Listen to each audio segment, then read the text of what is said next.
Hoy por la mañana voy a hablarles de medio ambiente, ecologismo y libertad.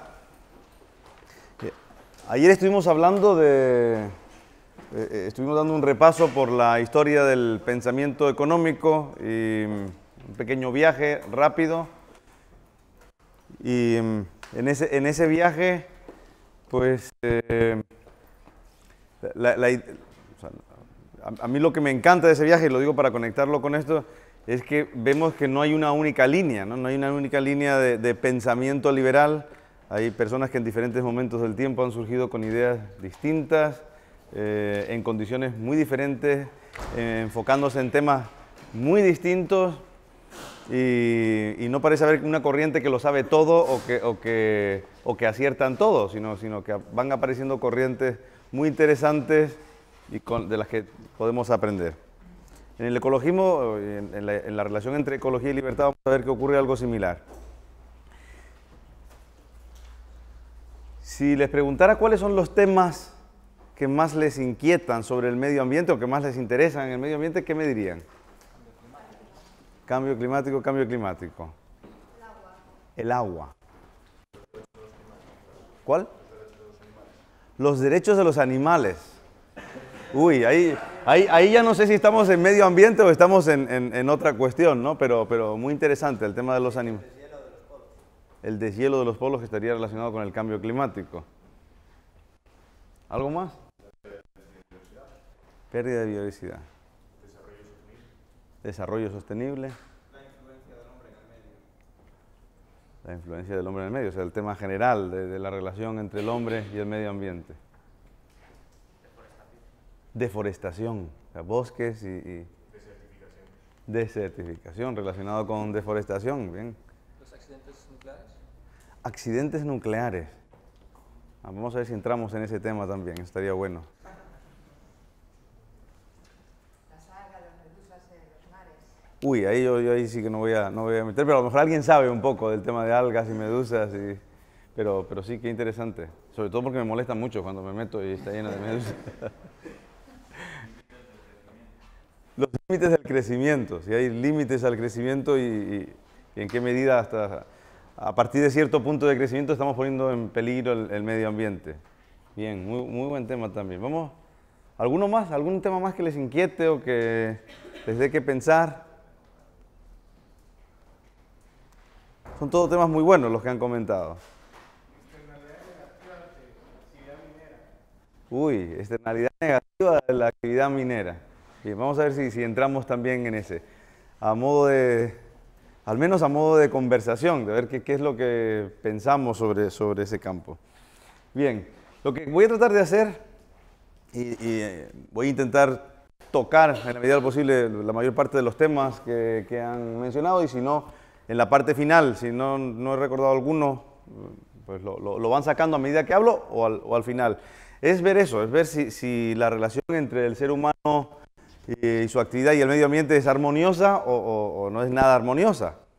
Hay quienes piensan que la mercantilización o comercialización o la relación entre el mercado y el medio ambiente es una relación positiva, y hay quienes piensan que es una relación muy negativa, ¿no? ¿Son amigos o son enemigos? ¿Ustedes qué dirían? Si tuviesen que decir amigos o enemigos, ¿quiénes dirían que se refuerzan positivamente? El medio ambiente y el mercado o el crecimiento económico. ¿Quiénes dirían que?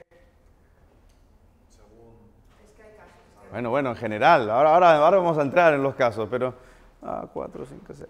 ¿Y quiénes creen que hay una relación pues de casi enemistad, en el sentido de que mientras más crecimiento económico y desarrollo del capitalismo y del mercado, pues en general peor para el medio ambiente? Vamos, pero en general. Ahora vamos a... ¿El qué? Como se está llevando ahora mal. Bueno, pues como se está llevando ahora. ¿Quiénes dirían que hay una relación de, digamos, enemistad o problemática? Bien, o sea, un poquito más. Hay muchos que no dicen nada y hay una mayoría de los que contestan que piensan que la relación es más bien problemática y antagonista, ¿no? entre el medio ambiente o el crecimiento económico y el medio ambiente. Vamos a ver, yo creo que en gran medida depende de cómo responder a esto, como algunos ya han indicado, es complicado, porque vamos a ver que hay datos para todos los gustos y que va a depender si uno ve el vaso medio lleno o medio vacío, y que va a depender también si uno ve la foto o si uno ve el proceso, ve la película. ¿Perdón? O lleno entero. O lleno entero, sí, sí. Depende del tema también, ¿no? Pero vamos a tratar de ir tocando algunos de los temas que han mencionado, vamos a ir discutiéndolos y a ver cómo vemos el vaso, si medio lleno o medio vacío. Y después, pues me gustaría intentar ver si de todos esos ejemplos podemos sacar algo en claro y entrar en los grandes debates que ha habido teóricos sobre la relación entre el medio ambiente y la economía. Bien, alguien comentó los bosques, ¿no? Comentaron por ahí los bosques y por aquí, ¿sí? Y desertificación. Bueno, en el tema de bosques, pues si miramos qué está pasando con el bosque en el mundo, lo que nos encontramos es que, una mala noticia, es que está decreciendo. El área forestal a nivel planetario ha ido decreciendo en los últimos años. No es un decrecimiento muy drástico de los últimos años, pero es un decrecimiento. Es decir, tenemos menos bosque. Claro que uno tiene que pensar ¿para qué? ¿Por qué está decreciendo? ¿Dónde está decreciendo? Y está decreciendo más que antes o menos que antes. ¿Ustedes dónde esperarían? De este decrecimiento que estamos viendo, que es un decrecimiento ligero, de aproximadamente entre el año 1990, es difícil ver los datos, y el 2014, hay un decrecimiento de aproximadamente un 7%, creo que es de la masa forestal global. ¿Dónde esperarían que estuviese el mayor decrecimiento? África, Amazonas, China. ¿Qué dijeron por aquí? Brasil. ¿Y dónde esperarían que creciera el bosque? Europa, Estados Unidos. ¿Qué dijeron por ahí? Galicia. ¿Y por qué no? ¿Por qué no? Galicia. Mira, Bastos ya te va a dar un punto extra. Bueno, pues es mucho de lo que acaban de comentar ustedes. Si vamos por regiones, aunque está difícil verlo desde ahí, lo que nos encontramos es que en Centroamérica ha decrecido mucho el bosque, la masa forestal, que en el sudeste asiático, en África, ha estado decreciendo, y sin embargo ha estado creciendo fuerte en el este de Asia, y ha estado creciendo en Europa, ha estado creciendo en Estados Unidos. Es decir, en los países más desarrollados ha estado creciendo el bosque, y en los países poco desarrollados pues ha estado decreciendo el bosque. ¿Cuál sería entonces la conclusión? ¿Qué es lo que tenemos? ¿Cuál sería, en principio, la conclusión que sacaríamos de unos datos como estos sobre desarrollo y medio ambiente? Una cosa de rico. Que la ecología es una cosa de rico. Bueno, esta sería una posible, que la ecología es una cosa de ricos, podría ser. Pero bueno, ¿qué le decimos al que no es tan rico y le preocupa la ecología? ¿Qué otra conclusión podríamos sacar de aquí? Que las materias primas se sacan de los países que pierden bosques. Bueno, eso podría ser una posibilidad, que que a lo mejor las materias primas se sacan de países justo donde hay bosques. ¿Qué otra posibilidad hay para explicar esto? Política. Da una cuota para eso y es suficiente a comparación de la contaminación que produce. Es como para limpiar un poco el alma, ¿no? No me siento tan mal, planto árboles. Ajá. Bueno, eso podría ser una opción también. Yo creo que muchos de esos bosques se han sustituido por zonas de cultivo y ganado. Bien. Esto podría ser una buena hipótesis, ¿no? Que muchos de esos bosques, que lo que está pasando es que en las zonas donde se está ampliando el cultivo y el ganado, está desapareciendo el bosque. Y en las zonas donde no se está ampliando el cultivo y el ganado, pues se está ampliando el bosque. Creo que esto es una hipótesis muy sensata, ¿no? Coinciden los países donde donde digamos hay una revolución industrial agrícola realizada, no parece que haya problemas. Los países donde no hay capitalización en el mercado agrícola parece haber un problema importante. Es decir, la agricultura sería extensiva, por decirlo de algún modo, ¿no? Y parece que hay un problema entre desarrollarse, vivir, ya no desarrollarse, el mantenerse y mantener el bosque. ¿Se les ocurre algo con la energía? ¿Alguna relación? ¿Alguien que viva en un país no muy desarrollado? ¿Qué lleva a la gente a su espalda en los países? Leña, ¿no? En los países poco desarrollados uno va por las carreteras y por los caminos y lo que la gente lleva en la espalda es leña. Leña para poder producir energía ese día. Bueno, muy posiblemente haya una relación ahí. Si tú utilizas el bosque como combustible, pues ya no el desarrollo, sino simplemente mantenerte como estás significa pues ir cada día a por el bosque para tratar de tener un mínimo de energía. Sin embargo, si miramos y focalizamos sobre los Estados Unidos, nos encontramos con muy buenas noticias, ¿no? Si miramos solo los Estados Unidos, nos encontramos que a lo largo pues desde el año 1800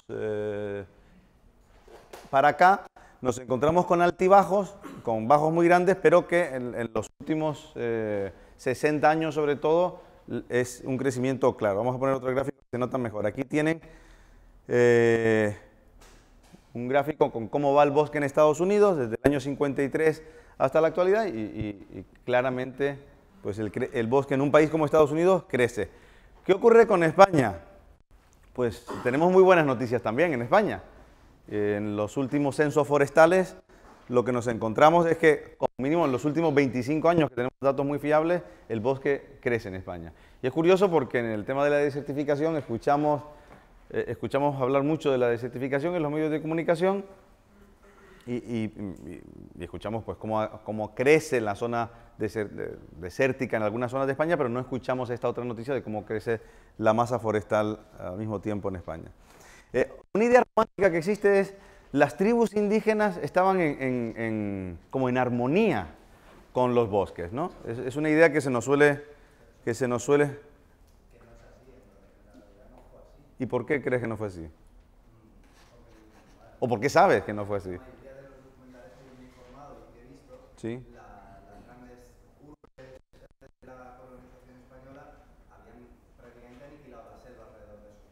Ajá. Y una vez desaparecieron todas esas culturas y esos pueblos, la selva tomó posesión otra vez de esas zonas. Pero durante, y sobre todo justo antes de la conquista española, aquellas zonas estaban... Bien.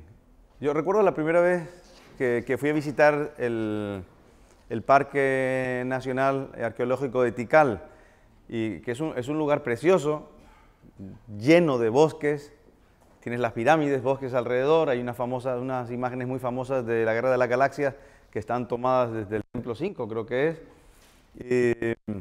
4, desde el Templo 4, y lo primero que te dice el guía, o quizás no lo primero, pero al cabo de un rato estás viendo todos esos bosques, y dice, bueno, esto para ponerse en la época maya hay que imaginárselo igual, pero sin bosque. ¿Cómo que igual pero sin bosque? Sí, igual pero sin bosque. ¿Y cómo es eso? No, porque es que ellos utilizaban el bosque, entonces prácticamente habían acabado con el bosque. Aquí tenemos una gráfica que muestra eso, ¿no? Que muestra la vegetación y el bosque en la época maya y cómo se hunde por completo y prácticamente se deforesta, y es solo cuando desaparece la civilización maya que vuelve a subir el bosque. Entonces esta idea que tenemos de las tribus los digamos, indígenas en armonía con el medio ambiente es una idea un poco romántica. Y vemos en los datos que más bien ocurre que los países que pasan de cierto nivel de desarrollo son los países donde el bosque parece que vuelve a crecer, donde la agricultura es muy productiva, donde hay mucho capital metido en la agricultura, y entonces la agricultura necesita poco espacio, es poco extensiva y muy intensiva, donde el bosque crece. Sí. De hecho, hay teorías que dicen que la desaparición de la civilización maya como tal se dio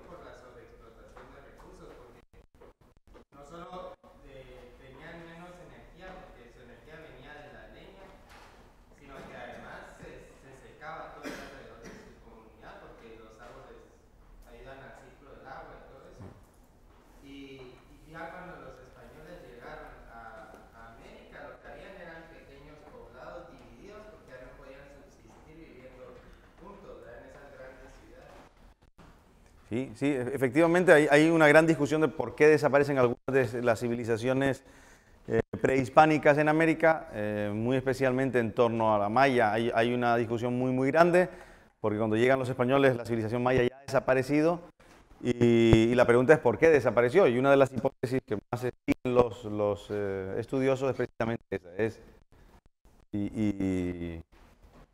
No sería que acabaron con el bosque de tal forma y con el agua que no había posibilidad y se disgregaron y dejaron abandonar las ciudades, efectivamente. Bueno, el aire, creo que es un tema importante, no sé si alguien lo mencionó, creo que después de este todos son temas que han mencionado y vamos a tratar de cubrirlos. El aire creo que es un tema también muy importante. Hay malas noticias en el tema del aire y las escuchamos todos los días en los medios de comunicación. Y es que el aire en algunos países ha pasado a ser pues una causa de mortalidad importante y a nivel mundial incluso el aire se ha convertido en una causa, pues dicen que más importante de mortalidad que el colesterol alto. Esto es una noticia de Washington Post de hace un par de años que viene de una fuente relativamente razonable. Esa es ¿no? Si queremos ver el vaso medio vacío. Si queremos ver el mapa de cómo está el asunto del aire, nos encontramos con que en los países donde ustedes ven verde, amarillo o naranja, la calidad del aire está bastante bien. Es más, si lo viésemos dinámico, veríamos que son países donde ha mejorado muchísimo la calidad del aire. En los países donde está rojo o marrón, está muy mal la calidad del aire. Entonces, de nuevo, la pregunta es, ¿qué parece estar indicando este mapa? ¿Dónde parece haber problemas? En los países desarrollados parece estar mucho mejor. Y solemos pensar, pues respiraremos mejor allá, o la gente los periódicos nos suelen dar noticias que parece que es como, mejor vete a un sitio no desarrollado que vas a respirar buen aire. Es decir, en los países del bloque excomunista, eso es muy interesante, ¿no? ¿Qué ocurrió en esos países para que el aire, porque haya tantos problemas en el aire? Ya no solo fueron los problemas... en los nuestros también seguimos utilizando carbón y el aire está muchísimo mejor. Alemania es uno de los principales países productores de energía con carbón. RWE, la eléctrica alemana RWE es la más grande de Europa y es la que más utiliza carbón. Y el aire en Alemania parece estar muy bien. ¿Puede ser por el predominio de la industria contaminante en el tejido industrial? Sí, es muy posible que estemos hablando de zonas donde la industria esté pues, muy atrasada, donde haya hasta ahora relativamente poco capital invertido. ¿Cómo es el caso del Reino Unido?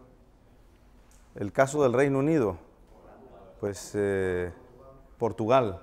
Portugal claramente por un atraso tecnológico. El caso del Reino Unido sí es más... Holanda, sí. ¿Sí? Pues no tengo explicación para casos excepcionales como eso. Eso serían buenas preguntas para entrar a mirarlos, ¿no? Traje estadísticas de Estados Unidos.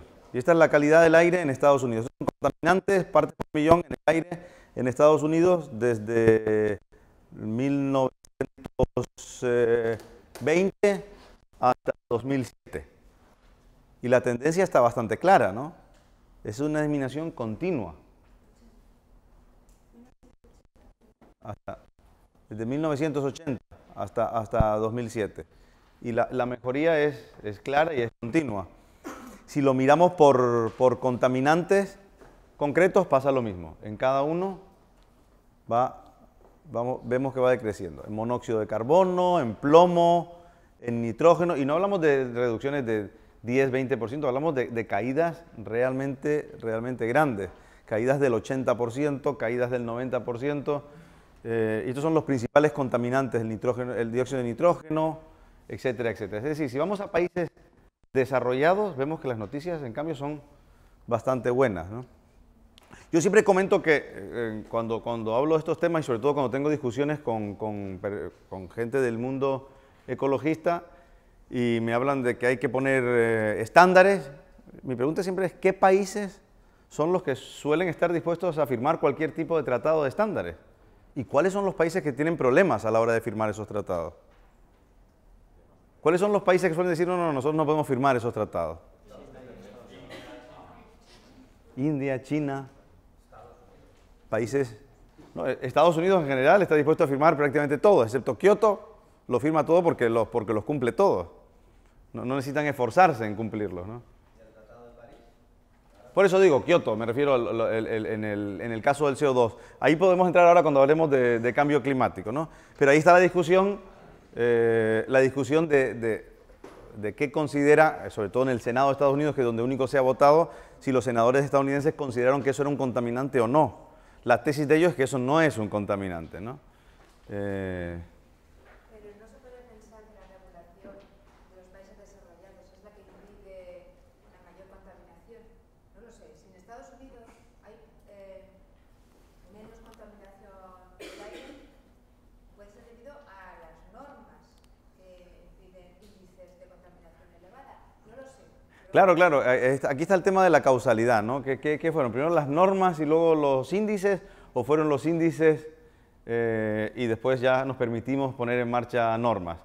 Bjorn Lomborg tiene un libro muy interesante que se llama El ecologista escéptico, y el libro recorre pues, prácticamente todos los grandes temas medioambientales y se dedica a ver qué ha pasado históricamente y qué leyes se han ido aprobando. Y la conclusión a la que él llega, y es muy interesante porque él precisamente se puso a hacer ese estudio cuando era miembro de Greenpeace y ecologista convencidísimo, se puso a hacerlo creyendo que en los países desarrollados donde más se contaminaba y que solo ahí donde se aprobaba una norma era donde mejoraban esos índices. Y la conclusión a la que él llega, es profesor de estadística, después de estudiar baterías de datos sobre los diferentes temas, es que es al revés. Es que en los países donde hay mucho desarrollo, a partir de cierto nivel de desarrollo, los índices empiezan a caer y que ahí los países se relajan y ya se permiten firmar un montón de tipos de tratados porque les va muy bien en términos medioambientales.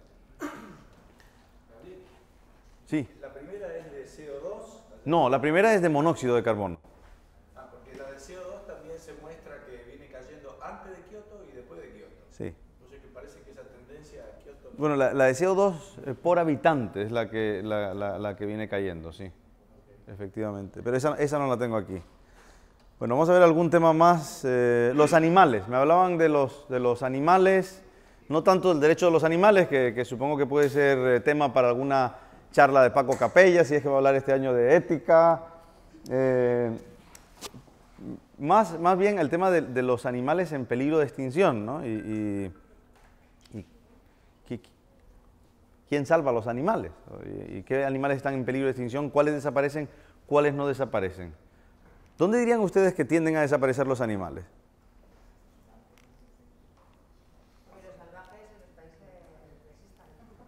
Los salvajes, los países donde existan los salvajes, los humanos salvajes o los... No, bien, los animales salvajes.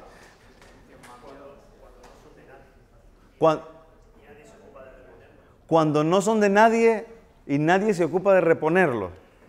Bueno, ese es un caso muy interesante. O cuando son escasos, que entonces al estar más libres están menos... no sé cómo... Cuando no son escasos... Bueno, ahora vamos a eso. ¿Sí? Cuando son de alguien y los compra para cazarlos. Cuando son de alguien y los compra, ¿ahí estarían problemas o no estarían problemas el animal? Sí estaría en problemas. Cuando son de alguien y compra para cazarlo. Les pongo, sí. Yo creo que es al revés. Cuando son de alguien, obviamente no va a querer que se le acaben, entonces los está reproduciendo o cuidando, no sé. Mientras que cuando son libres o del gobierno o como sea, nadie se preocupa porque sigan existiendo, porque al final son de todos, entonces es responsabilidad de todos, ¿verdad? Y al final no es de nadie. Es una pena que no tengas ojos en la espalda, porque si vieras la alegría que le acabas de dar a Bastos, Muy bien.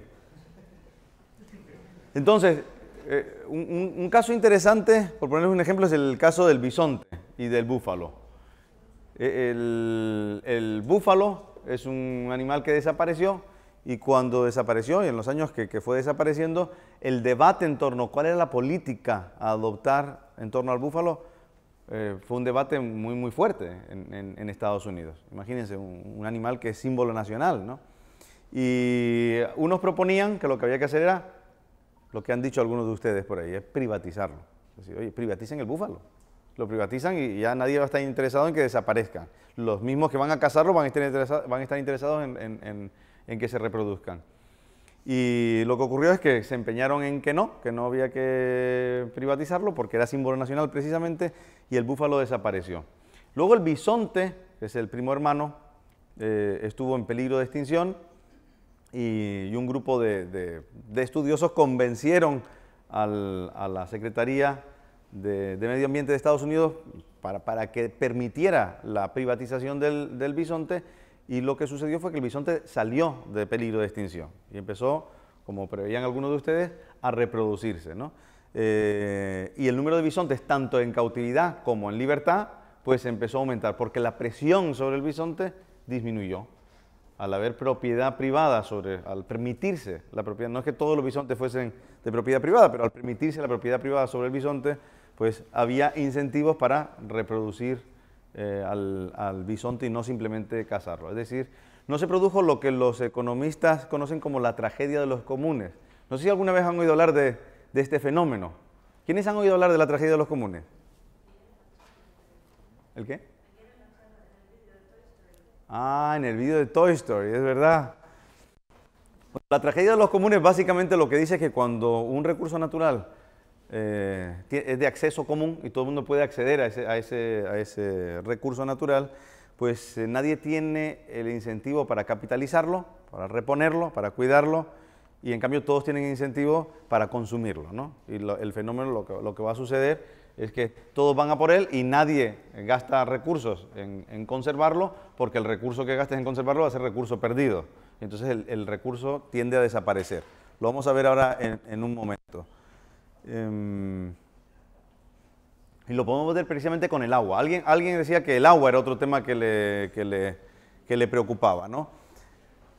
Bueno, si vamos a contaminación en el agua, podemos ver varios datos interesantes. Uno de los datos interesantes es dónde parece estar mal el agua, dónde es insegura el agua y muere gente por agua en mal estado o contaminada. Bueno, mientras más oscuro, pues más problemas hay con el agua, o más gente muere o más enfermedades surgen de agua contaminada.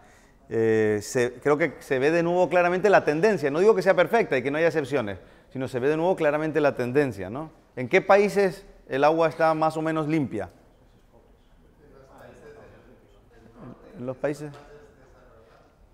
El agua parece estar más limpia en los países más desarrollados. Y parece haber problemas con el agua allá donde no hay desarrollo económico. Eso parece claro en este gráfico, ¿no?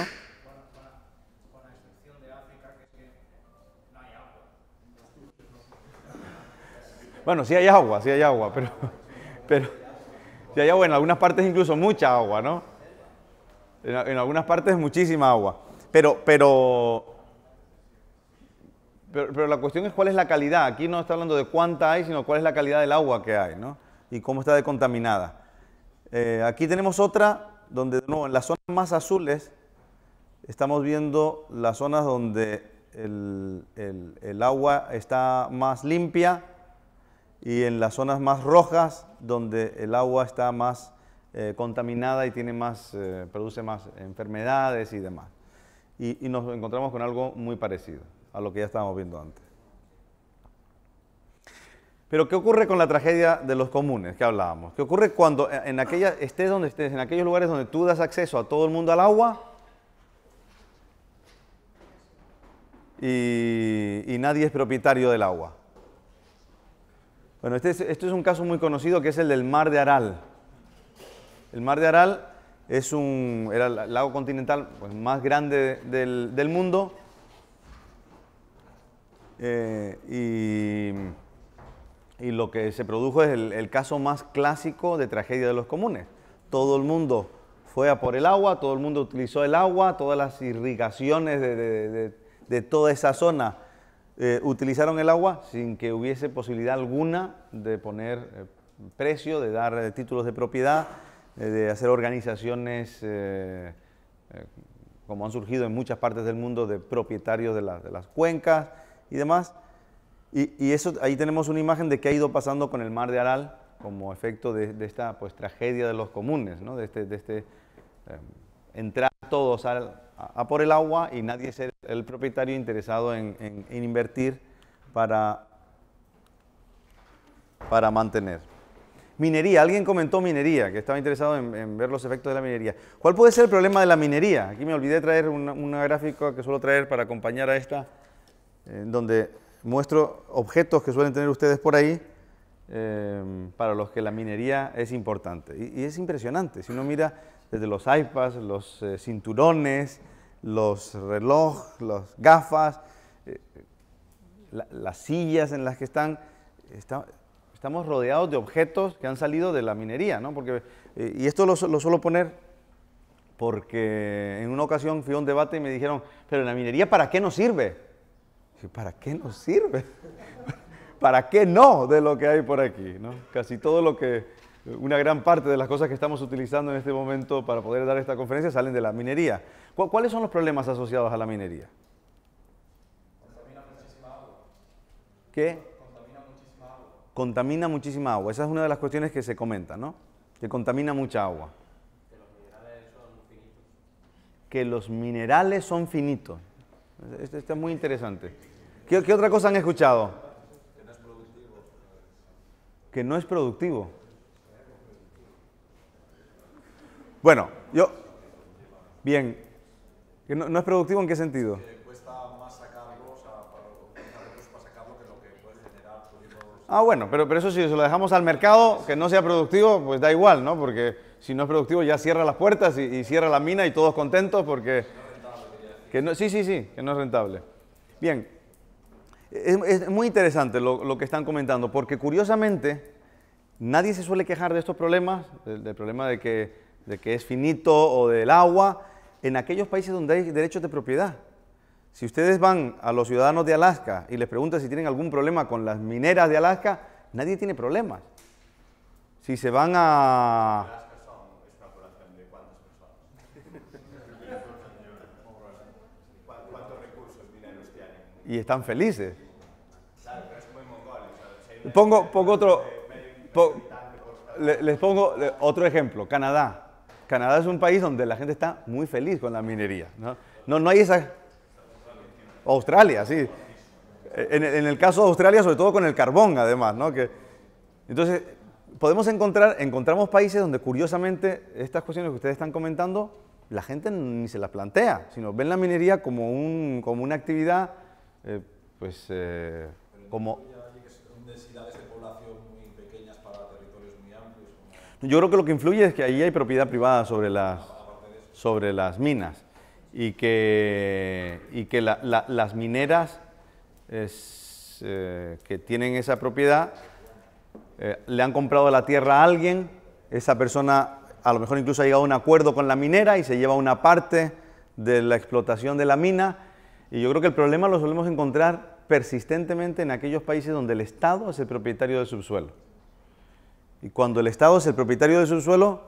En el caso de Mongolia, que tiene una población muy reducida, tiene bastante minería, allí sí que les preocupa el tema. O sea, realmente no es una cuestión de población. Allí, aunque hay poca población, sí que les afecta bastante.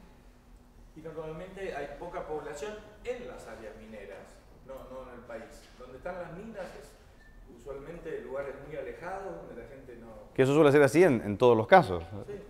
En todos los países donde hay... Perú. ¿Qué peruano? Sí, ¿qué pasó en Perú? Hay conflicto fuerte entre... Sí, pero el desarrollo de Perú de los últimos años se debe en gran medida a las mineras, ¿no? Sí. A la inversión en mineras. Y ahora, Sí. para ti, ¿quién debería ser el dueño del subsuelo? Hay varios libros que les recomiendo sobre este asunto de Guillermo Yates. Tiene 3 libros muy interesantes sobre la cuestión del subsuelo y las mineras, en los que él muestra sistemáticamente cómo aquellos países donde hay propiedad privada del subsuelo, y la propiedad privada puede ser de muchas formas, la puede haber de manera que aquellas comunidades que vivían ahí pues montan una sociedad propiedad del subsuelo y llegan a un acuerdo con las mineras que llegan, o puede ser pues, propiedad particular, individual, o que las mineras llegan y compran el subsuelo. Pero Guillermo Yates lo que muestra es que, sea como sea, con todas las formas diversas de propiedad privada, cuando hay propiedad privada no suele haber problemas. La gente suele estar contenta con las mineras y además digamos, los desechos que producen o la contaminación que producen las mineras suele ser muy pequeña.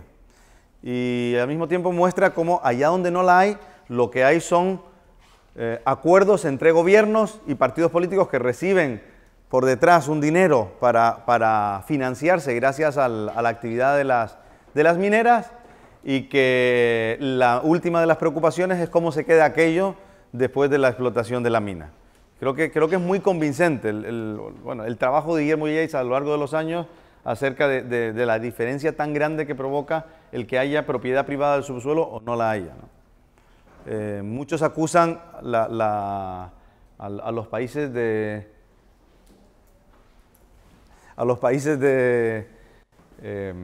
pues fuera del ámbito anglosajón, de que son los que han provocado el problema con la propiedad estatal del subsuelo, y que ahí es donde está el problema. Y si nos fijamos, en general esa es la clave.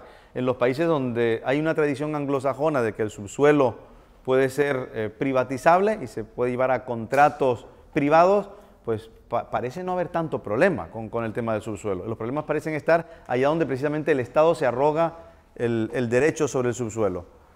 José, creo que... Con respecto a la minería, dos cuestiones. Una, que la minería en muchos casos es una tragedia para el país que lo tiene, precisamente porque le viene la renta dada y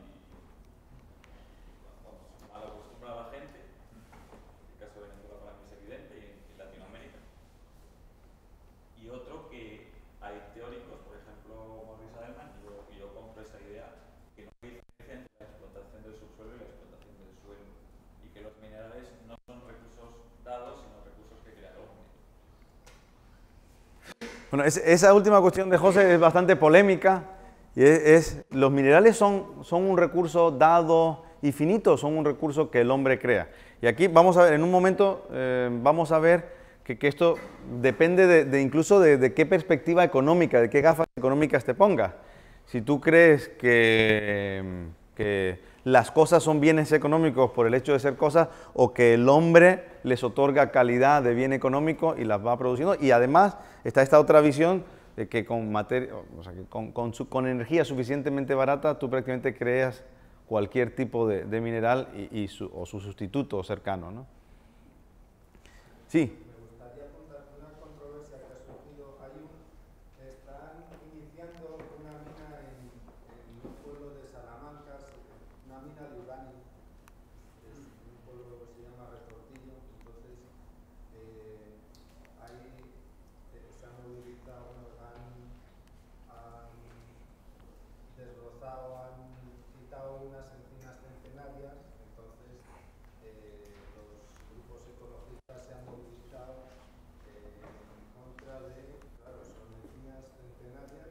Claro. Que las sienten como suyas. Entonces ahí yo entiendo que hay como un conflicto en identificar quién es el propietario. La gente que está movilizándose entiende las encinas como suyas. Esto en Inglaterra y en Alemania, este tipo de problemas se ha solucionado por lo regular de una forma muy interesante, y hay asociaciones que se dedican, que están muy preocupadas por los bosques primitivos y por árboles que tienen mucho tiempo. Entonces tienen un fondo y van comprando aquellas zonas donde creen que hay un bosque especialmente valioso. Hasta el punto de que en Alemania uno de los principales propietarios de bosque de Alemania es una de estas organizaciones.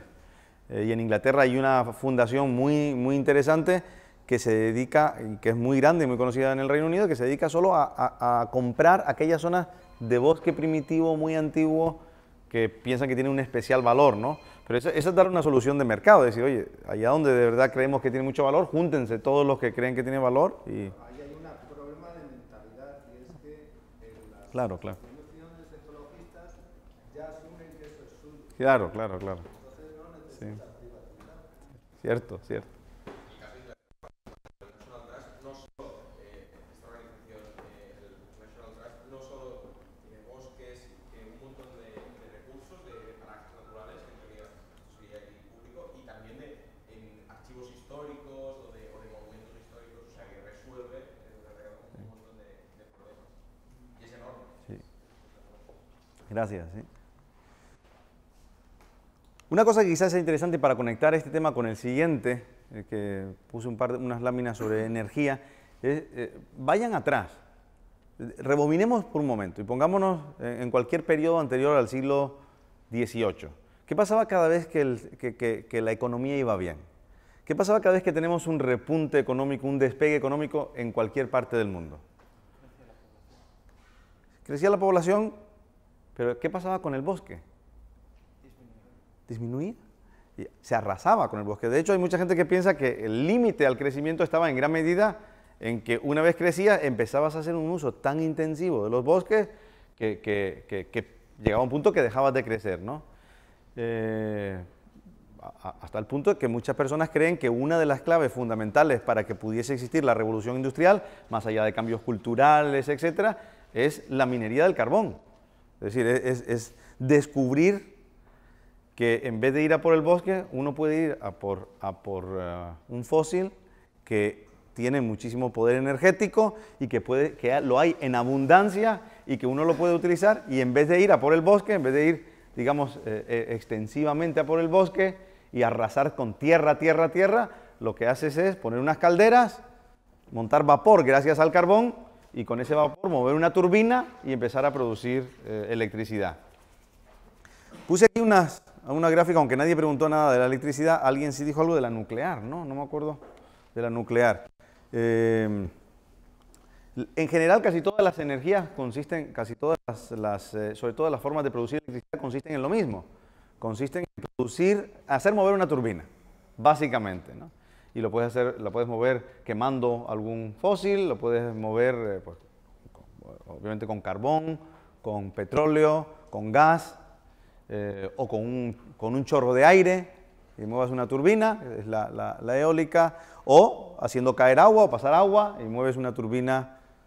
Y prácticamente todas son así, e incluso la nuclear, porque al final la nuclear es producir una fusión o una fisión o una fusión, y de ahí pues la energía que desprende, calientas agua, vapor, turbina y otra vez lo mismo. Y la única excepción prácticamente es la solar, que es tomas los fotones, los conviertes en electricidad mediante una célula fotovoltaica. Y es la única que básicamente es muy diferente a las demás, ¿no? Y como no han hecho preguntas sobre el tema casi lo salto excepto la nuclear. ¿Cuál es el problema de la nuclear? Pues los residuos, ¿no? Y lo que uno tiene que valorar, hay un buen número de ecologistas, de hecho, una buena parte de los ecologistas clásicos, famosos, fundadores de muchas de las organizaciones que hoy son famosas, montaron un grupo que se llama Ecologistas por la Energía Nuclear. Y estamos hablando de fundadores de Greenpeace, fundadores de ¿cómo se llame?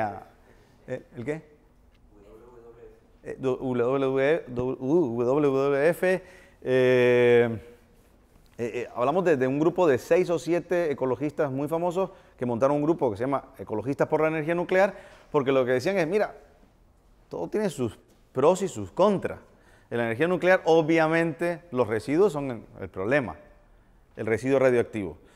Pero decían ellos, si comparas el problema de un residuo radioactivo que lo entierras y lo dejas en una mina de sal, lo dejas algún tiempo y te olvidas de él por miles de años, y que incluso cuando la tecnología avance es posible que se pueda reutilizar, como de hecho ya se está haciendo en la última generación de reactores, que se utiliza la materia de los desechos de las anteriores como combustible para las nuevas tecnologías, dicen es un mal menor comparado con lo que permite, ¿no? Que es energía barata y además que no produce CO2, dióxido de carbono. Yo creo que ahí está la cuestión con la nuclear. La nuclear tiene otro aspecto peliagudo, que es el tema de los accidentes. Hasta ahora, la verdad, ha habido 3 accidentes en la historia nuclear, ¿no? 3 accidentes de alguna consideración: el de Harrisburg, el de Chernobyl y el de Fukushima. El de Chernobyl, yo una vez que escribí que aquello había sido un accidente, me cayó una gordísima de un par de expertos en energía nuclear que me dijeron, mire, usted acaba de cometer ahí un error tremendo, le está dando pie a los ignorantes y radicales que no saben nada. Eso no fue un accidente, eso fue un proyecto que salió como tenía que salir. Realmente los dos accidentes han sido los otros dos, uno por un tsunami y otro pues por un fallo técnico en el que no muere nadie en el primero y en el que sí hay consecuencias más importantes en el segundo. En toda la historia nuclear, eso es muy grave, no es grave, creo que es algo que hay que valorar. Yo conozco mucha gente que lo que dice es, mira, la nuclear prácticamente no ha producido problemas comparado con lo que ha dado la humanidad, ¿no? Entonces creo que es algo que hay que tratar de poner en su medida. Una cuestión aquí interesante es el tema de las emisiones, o sea, las plantas de producción eléctrica, la demanda y cómo ha crecido la producción con la demanda y sin embargo las emisiones. Este es un gráfico que a mí me interesa mucho porque la gente suele tener esa idea de más producción energética o más producción eléctrica, más emisiones. Y lo que vemos es que la tecnología lo que ha llevado es que sí, la producción ha seguido subiendo con la demanda y sin embargo las emisiones han caído drásticamente. Pero claro, las energías limpias, o lo que la gente llama energías limpias, son un 1 y pico % del total mundial. Entonces, es tan pequeño, es tan bajo, que no creo que esa caída pueda ser por eso. Se explica por nuevas tecnologías aplicadas sobre todo al carbón. El carbón es el número 1 mundial y las nuevas tecnologías de carbón son muy poco contaminantes comparadas con las antiguas. Yo creo que la explicación principal de esa caída está ahí, ¿no?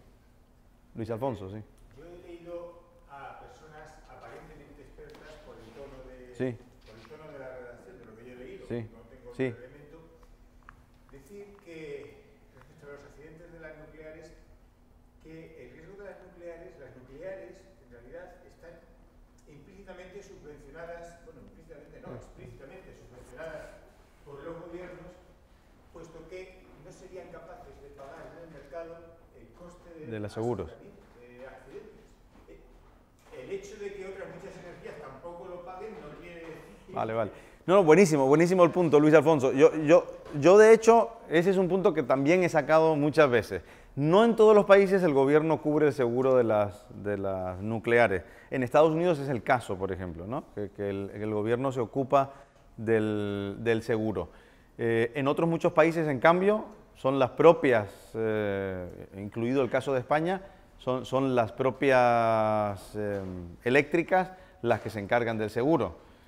Yo creo que lo que habría que hacer es dejarlo a mercado, dejarlo que se ocupen e internalicen esos costos, ¿no? Bien, cambio climático y termino con... Sí. Todos esos indicadores que han mostrado, ¿sí?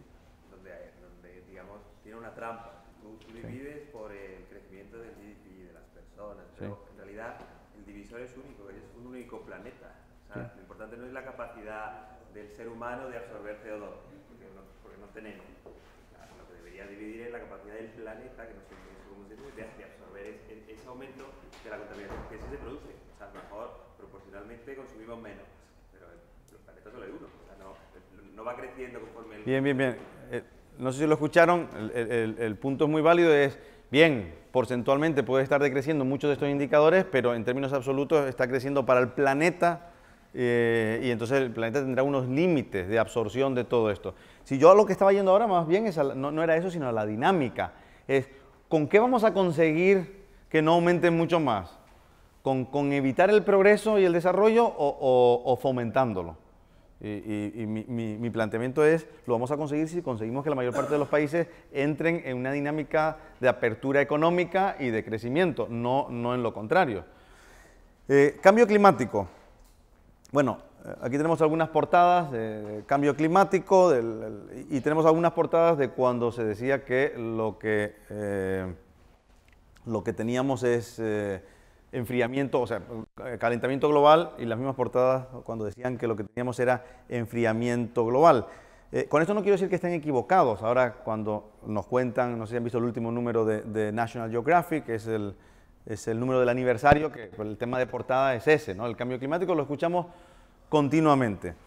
No digo con esto que estén equivocados ahora, más bien creo que están en lo cierto. Hay un cierto calentamiento, si miramos a los últimos 100 años, hay un cierto calentamiento global. ¿Ustedes qué dirían? ¿Que es peligroso o no es peligroso? Primero, ¿creen que hay calentamiento? ¿Creen que no hay? ¿Quién es? Yo creo que sí, pero que no es tan catastrófico como se pinta en los medios. Les dejo medio minuto para que hablen con la persona que tienen al lado y comenten qué opinan, qué creen ustedes y la persona que tienen al lado sobre si hay cambio climático o no, o sea, si hay calentamiento o no, y si es peligroso o no. Bien, bueno, muchas gracias.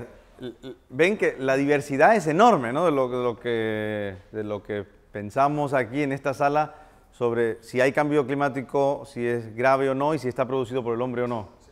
Siempre ha cambiado el clima, pero también ahora tenemos unos avances tecnológicos que antes a lo mejor no había. Que nos permite medir mejor. Bueno, les doy unas cuantas pinceladas sobre el asunto que permitan pues, seguir discutiendo sobre esto durante los próximos días.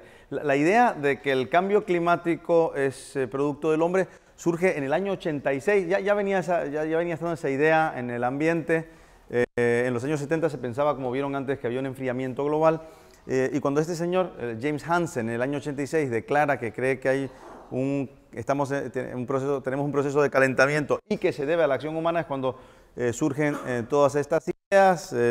Naciones Unidas se preocupa por el tema, se produce la cumbre de la Tierra de Río, etcétera, etcétera, y se piensa además que hay una posibilidad cierta y científica de que el planeta se caliente 6 grados centígrados hasta el año 2100, y eso es lo que causa pues una gran alarma.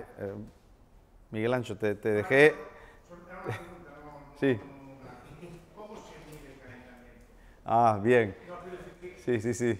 que ¿es la Tierra que se calienta o es cada sitio concreto y se calienta de forma distinta? Y después hace una media de todo eso. Eso yo lo he preguntado un montón de veces, me lo han explicado un montón de veces y sigo sin entender bien del todo cómo es una media de anomalías sobre la temperatura sumada de los diferentes puntos donde se mide. ¿Qué implicación tiene que se mida así? No lo sé, pero seguro que Paco Capella, que ha estado metido mucho tiempo en esos temas, luego nos puede decir qué implicación tiene que se mida así y no de otra forma alternativa, porque hay gente que plantea que realmente se tendría que medir de otras maneras, ¿no? Danilo, sí. Pero los ecologistas utilizan una serie de estadísticas bien engañosas, ¿no? Te dicen, mira, que desde época de Napoleón eso ha subido tanto, y tú preguntas quién y cómo medían eso en época de Napoleón, nadie te contesta. Bueno, yo lo que quería enseñarles más que una teoría, porque yo no soy científico, yo lo que quería mostrarles más bien es cuál es el calentamiento que hemos tenido, cuáles son las políticas que se quieren implementar y si más o menos si parece razonable o no. Calentamiento, ha habido, y eso creo que negarlo es pues simplemente negar la evidencia de los datos, ¿no? Calentamiento ha habido. La mayor parte de los científicos piensan que ha habido 0,7 grados centígrados de calentamiento en los últimos 100 años. Y ahí no está la preocupación es que hay muchos científicos, o algunos científicos, como mínimo la mitad de los científicos dedicados a esto, que piensan que hay una serie de condiciones que van a provocar una especie de feedback positivo, en el sentido de que se van a disparar el crecimiento de las temperaturas por el efecto de la actividad del hombre. Una buena noticia dentro de esta noticia, que no sé si es mala o buena, es que en los últimos 18, 19 años el calentamiento ha sido relativamente bajo. Es decir, no ha sido como se preveían los modelos. Aquí tienen un gráfico de la NASA de cómo ha sido el calentamiento desde el año 96. Ven que sí ha habido un cierto calentamiento, pero que no es muy grande, más bien pequeño y muy inferior, muy inferior al que preveían los modelos, ¿no? Aquí vemos lo que es la observación y aquí vemos lo que son los modelos. Y la diferencia pues es significativa, lo cual no significa que no se esté calentando. Es simplemente que no se está calentando tanto como preveían los modelos. Es más, muchos piensan que si de verdad este se mantuviese y este fuese el calentamiento que tenemos, pues no hay gran problema. La gran cuestión de esto es, a un calentamiento de 10 grados centígrados, creo que todo el mundo se asustaría y diría, busquemos una solución ya al asunto, ¿no? Para un calentamiento que sea de 1 o 2 grados centígrados en 100 años, pues muchos dirían, oye, esperemos, crezcamos y resolvamos el problema cuando sepamos más y tengamos más capital en el futuro. Aquí tenemos el calentamiento de los últimos 100 años. James Lovelock, que ha sido uno de los grandes teóricos del ecologismo, él mismo decía que el problema es que todavía no se sabe lo suficiente, que él fue un gran alarmista, pensando que estamos ante un problema enorme, y que después, pues lo que ha ido viendo, sobre todo en los últimos 20 años, es que el problema no era como el que ellos pensaron que era, lo cual no significa que no haya un problema, ¿no? La gran cuestión es si hay un problema, si de verdad lo hay, la solución es realmente programas de racionamiento, de tener, encarecer la energía, llevar a cabo programas de planificación económica o la solución va más por deducciones fiscales, por poner un ejemplo de una alternativa. O sea, la solución va por problemas, por soluciones de racionamiento tipo Kioto y demás, o va por desgravaciones fiscales a aquellos que implementen nuevas tecnologías menos emisoras. Pues creo que hay toda una variedad que mientras no sea algo realmente alarmante es cuestión de estudiarlo y ver y ponderar. Y termino planteándoles que todo esto que estamos viendo, esta diferencia de aproximación al problema medioambiental, creo que tiene mucho que ver con pues eso, desde qué óptica lo miremos. Si lo miramos desde una óptica de teoría del valor objetivo, de que las cosas tienen su valor objetivo, o si lo miramos de una óptica de teoría marginalista y subjetivista del valor. Tiene que ver con si miramos el mundo con ojos de economistas o no le ponemos gafas de economista a lo que veamos, o al menos integramos las gafas de economista con otras gafas que podamos tener. La tesis de que el progreso y el medio ambiente son antagónicos es una tesis que está ahí desde hace mucho tiempo, que a partir del año 68 surge un libro que se llama The Population Bomb, que plantea Paul Ehrlich la tesis de que es la población la que es un problema para el medio ambiente, y mientras la población crezca, si hay desarrollo económico, esto va a ser un problema.